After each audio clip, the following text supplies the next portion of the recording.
But we got more than a little evidence. We got a straight up confession. Check this out. Clinton's close political advisor was even more explicit in describing the president's reasoning. He said the real reason was that Rwanda was black, Bosnia was white.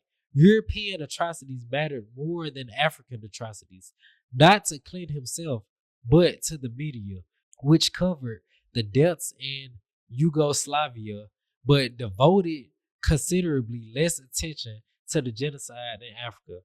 And without the media dogging him to take action, Bill Clinton wasn't about to pay attention. All right, y'all. Welcome back to another episode of the Don't Be Like a podcast. The speaker is blowing his snotty nose right now. Now that she gone, and now my perfect camera view. Now we're gonna talk about some I like to call the silent tactic. So a lot of times folks be talking about like trying to get solutions or whatever, and they be like, we need to spark the conversation about this. All right, babe. They be like, we need to spark the conversation about this, spark the conversation about that. I'm not gonna lie. A lot of the deep stuff, the important stuff, somebody like the president or nobody like that is finna come out in front of the whole world. Publicly, live, TV televised.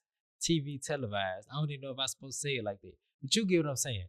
They not finna come in front of the camera, in front of millions of people, and say something that'll totally just shake the world up. They gonna say what they been saying. They gonna say it in a different way.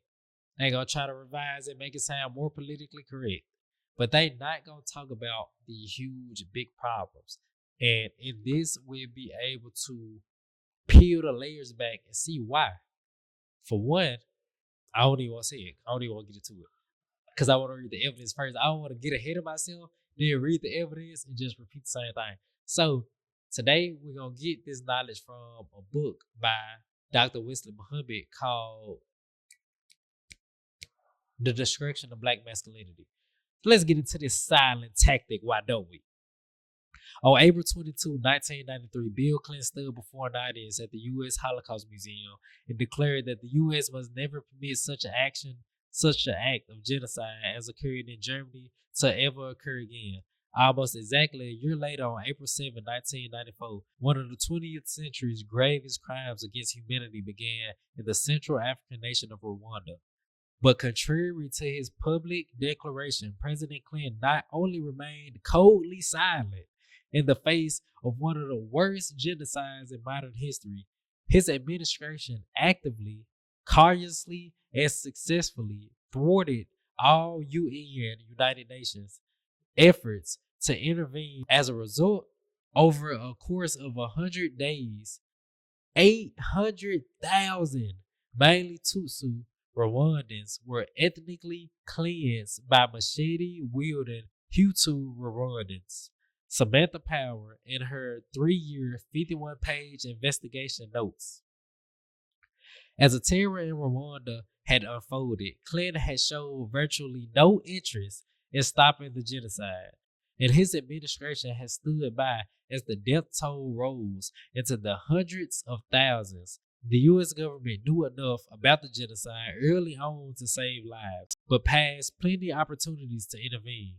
In reality, the United States did more than fail to send troops. It led a successful effort to remove most peacekeepers who were already in Rwanda. It aggressively worked to block the subsequent authorization of UN reinforcements. It refused to use its technology to jam radio broadcasts that were a crucial instrument in the coordination of perpetuation of the genocide, and as even on average 8,000 Rwandans were being butchered each day. U.S. officials shunned the term quote-unquote genocide for fear of being obliged to act. The Clinton administration deliberately downplayed the atrocities being committed on innocent Rwandans because, per UN convention, acknowledging the genocide would bind them to act. So, it's like saying if my sister has a boyfriend, if I acknowledge my sister is getting abused and beat on by her boyfriend, that will put more pressure on me to not allow this to go on. Like, imagine if somebody come up to me and they say, bro, you let dude beat on your sister? Da, da, da, da. And I say, nah, they just have verbal arguments or whatever. Or it's just little small time stuff. Nah, he don't abuse her. That take responsibility off me to act. But if everybody know and I acknowledge myself, yeah, he abused her. Yeah, he beat her cat raggedy. And I don't do nothing. It's easy to point out, oh, you a coward. Oh, you this. Oh, you that. So they basically playing the game like deny, deny, deny. And it take responsibility and accountability of me. Like, I don't know a lot of the terms that a lot of people try to use on the internet, but I know the examples. What are the examples when a girl catch a dude cheating? He'll play I don't know if they call it gaslighting or what, but like how he'll play stupid, like, oh nah, I ain't do that, I ain't do that. Nah, it was this, it was that. Da-da. That's exactly what they did on a political scale. So let's look into it. Nathan Robinson explains the evidence proves that the Clinton administration went far beyond inaction. It also attempted to stop others from acting. But worst of all, it adopted a conscious policy of genocide denial. What we just said about the boyfriend and girlfriend. It knew there was a genocide, but publicly fudged the truth so as to not have to stop it. This is actually far, far worse than denial. After all, the most harmful time to deny genocide is while it is occurring, especially if your denial is made deliberately so that nobody will stop the genocide. At the peak of the 20th century's worst mass slaughters, Bill Clinton presided over an act of institutionalized genocide denial as to allow the slaughter to continue. The only thing the Clinton administration did was evacuate their own peoples. These peoples, the Clintons, any president people, any political people, these people are not our friends, gang. I'm going to dive a little bit deeper into that concept in this video, but watch the last video I just posted on how they made us see ourselves and made everybody else see us as criminals. And is this true? Is it not true? Because like I said in the last video, if it's true, then we got to deal with truth. If it's not true, we got to look at whoever made this damn lie and propagandized everybody to believe this damn lie and treat us in a way in accord with this damn lie. And we got to look at them like, all right, cool. Are you my enemy or are you my friend? If you my enemy and you the same people who make the laws, who become presidents, etc., I shouldn't be sitting around here saying, I'm going to try to vote the right person into office and this one person will right all my wrongs and will right their own wrongs. And no, they going to keep doing what they've been doing, goddamn, making our life a living hell. So instead of trying to unify with them and become one with them and just find the right one of them to vote for and put them in position to save us, instead, leave them the hell alone and unify with ourselves. That's what we talked about in the last video. Watch this. So I ain't even gonna beat a dead horse and repeat what I said in the last video. But we got more than a little evidence. We got a straight up confession. Check this out. Clinton's close political advisor. That's a tongue twister too. Clinton's close political advisor, Dick Morris, was even more explicit in describing the president's reasoning. He said, the real reason was that Rwanda was black, Bosnia was white. European atrocities mattered more than African atrocities, not to Clinton himself, but to the media, which covered the deaths in Yugoslavia, but devoted considerably less attention to the genocide in Africa.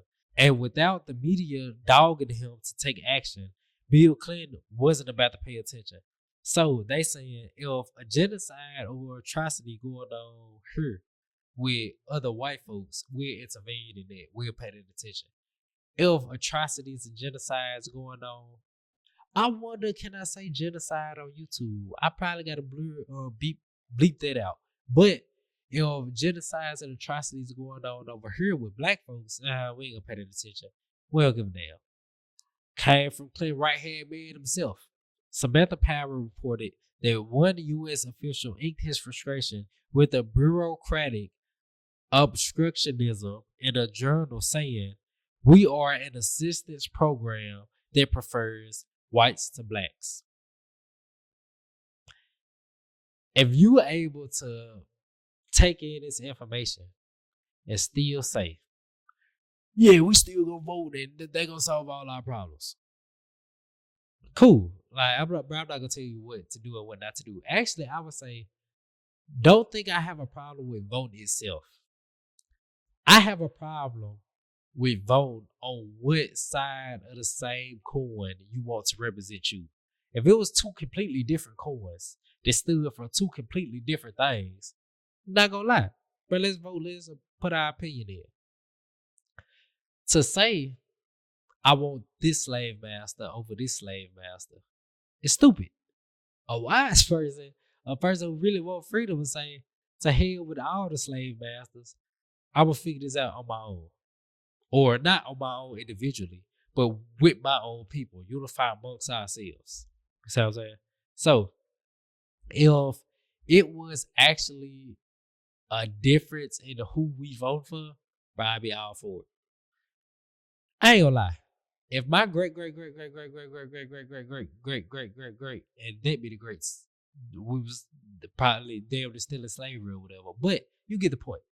If the earlier black people said, "All right, let's vote. Let's try to change some things that way. Let's fight for our right to vote, etc." But it probably sounded like a damn good idea. So let's go for it. Let's try it. As a scientist, you want to experiment. When the experiment does not turn out the way you want it to turn out, you document that, you try something different. You don't document it and keep trying the exact same damn thing. That is insanity. So if the earlier black people say, "Let's vote," that'll fix everything. Or that'll fix majority of things or whatever they thought. Okay, we tried that. And let's say the black people came after them and say, "All right, let's try it again. They just didn't do it right." And let's say that cycle continue, like the other folks like, "Okay, they didn't do it right. Let's try it again." Gee, at a certain point, you gotta ask yourself, clearly this don't work. We should keep trying to unify it this way. Cause obviously we not getting nowhere. That's the point I'm at. So let's talk about how they'll make promises just to deceive us, prove it again that they not our friend. So like I said, we gotta know who the enemy is. After we know who the enemy is, then we can say, "F you, goddamn," and go get with the people who are our real allies. Us. We're the only friends we got. Us and God. That's it. So with that being said, man, I appreciate y'all tapping in. We've been on this episode of the Don't Be a Viking podcast.